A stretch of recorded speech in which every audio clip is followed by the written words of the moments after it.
Welcome back to the Charlie Kirk Show. I'm Andrew Kolvet, executive producer of this show.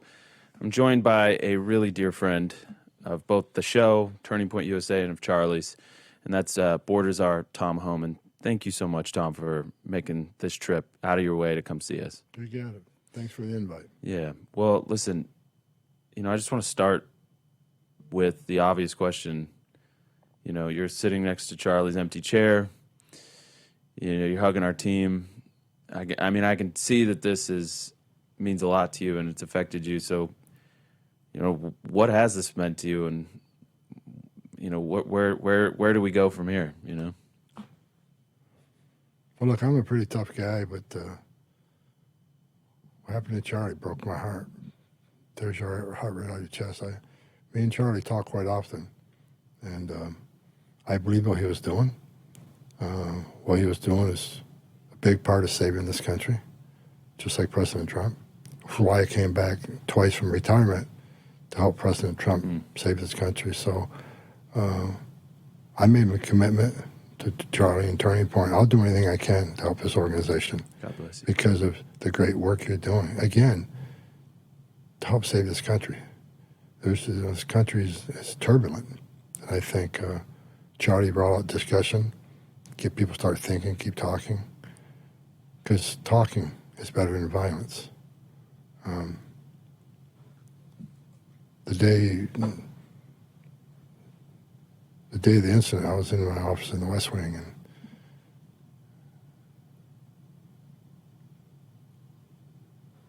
it just broke my heart. He was such a good man. Just trying to open dialogue between those who hated him. I often do the same. I give speeches, and I know there's a lot of people don't like Tom Homan, what he does.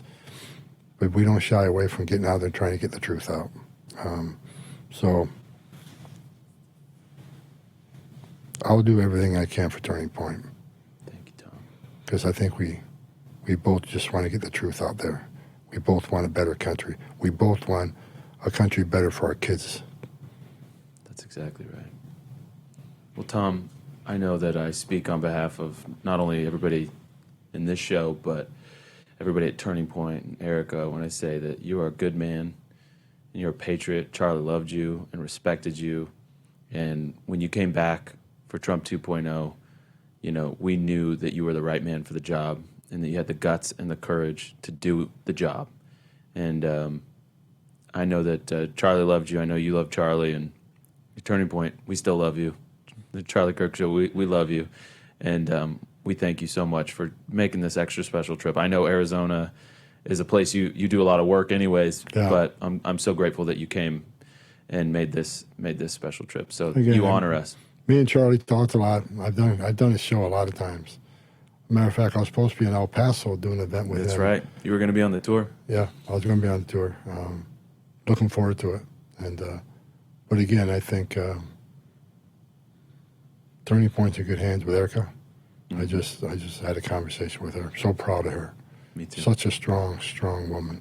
So I think Turning Point, people ain't seen anything yet. Yeah. I think this whole organization is going to increase 1,000-fold. We're going to 10x it, Tom. We're going to 10x it. God bless you. We're going to make this, as Erica says, the biggest thing you've ever seen. We're going to do it for Charlie. We're going to do it for this country. We're going to do it because God compels us, and we're all committed to that vision. And Erica set the tone, and she deserves a lot of respect. And she has the respect of the team, both here at the Charlie Kirk Show and at Turning Point Action. Tom, I want to talk to you about something that impacts you personally with what you're doing with the Border Patrol, ICE, and that is this rising violence, this tide of violence, and it is left-wing vigilantism, and it's shocking and terrifying. I'm going to play it. This is a new clip. Fox News, Rutgers University has done a new poll, and I want to get your reaction. Play cut 57. Ask you about this Rutgers report. Good morning. On the Network Contagion Research Center. This is their conclusion, okay?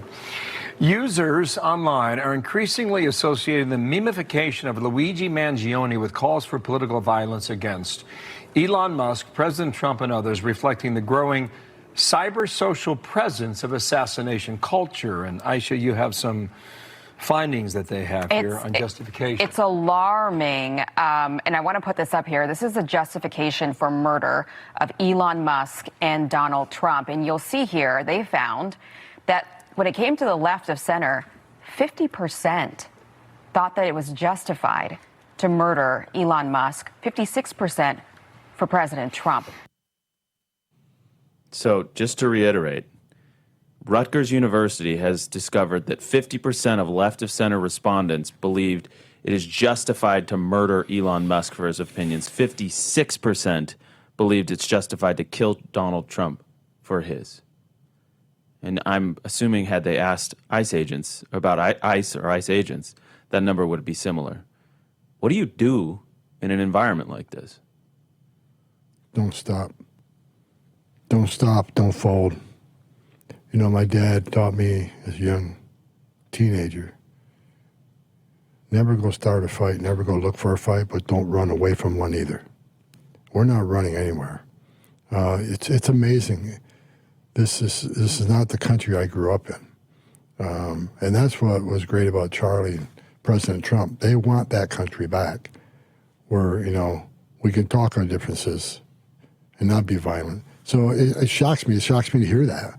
I didn't know that just a couple minutes ago. Yeah. That this is really where we're at as a nation. I truly believe the vast majority of Americans are peaceful, Me too. God-fearing, American-loving people. But you got that fraction of people that have just lost their minds. I mean, attacks against ICE officers is up over 1,000%. And what people don't, if you stop and think about it, ICE officers, they're not, you know, heartless robots. They don't hang their heart on a hook every day they go to work. They're moms and dads too. They're sons and daughters. And they put a gun on their hip and put a bulletproof vest on to go do their job. And they don't make a lot of money doing it. And the hate for them, toward them, is based on a lot of false, negative rhetoric being pushed by members of Congress, members of the media, mayors, governors of sanctuary cities. Let's play some of this then. This is because a lot of this right now, the story is around Chicago, it's around Portland, and I know that there was a lot of protest. I would call it worse than protests. It's riots, it's violence, it's intimidation, it's thug culture, it's Antifa culture.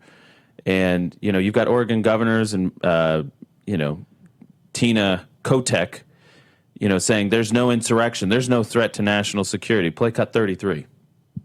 I have been abundantly clear with them that Portland and the state of Oregon believe in the rule of law, and we can manage our own local public safety needs.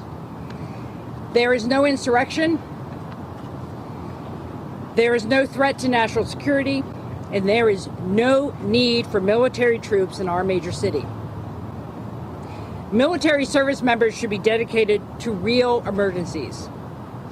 The members of the Oregon National Guard, their mission is to stand up and protect Oregonians, and they will do that every day, but they are not needed in the city. They are not needed here. Your reaction? She should take a drive around Portland. I just was in Portland 3 weeks ago. I was at the ICE facility that's under attack every night. Matter of fact, I became a little angry because of the damage done to the building, the graffiti. And I asked the person, one of the people there who was in charge of security, why are we not cleaning this up? And he says, well, because we'll have to clean it up again tomorrow, because I'll come right back and damage the property again. You're talking about people damaging United States federal property with a felony. You're talking about following our employees home from work to their homes, putting them at great risk. She ought to go look at the ICE facility. Go to the ICE facility and sit there for 24 hours and see what these men and women deal with every day. Yeah. More with Tom Homan, Borders Are, in just a second. And as I've told you, we're trying our best to get back to a little bit of a regular order here. So just thank you again to our media partners and our advertisers for being so patient with us. I'll tell you about Done With Debt. When you are buried in credit card and loan debt, it's human nature to put it off and say, I'll deal with it later. If that's you, here's a fact about that debt strategy experts at Done With Debt have shared with me. They discovered a little-known strategy that works in your favor to dramatically reduce or even erase your debt altogether. They aggressively engage everyone you owe money to this fall, and here's why. They do it right now. They know which lenders and credit card companies are doing year-end accounting and need to cut deals. They even know which ones have year-end audits and need to get your debt off their books. That means you need to get started with Done With Debt now. And that is donewithdebt.com. Talk with one of their specialists for free. Visit donewithdebt.com, donewithdebt.com. More with Tom Homan, Border Czar, in just a second.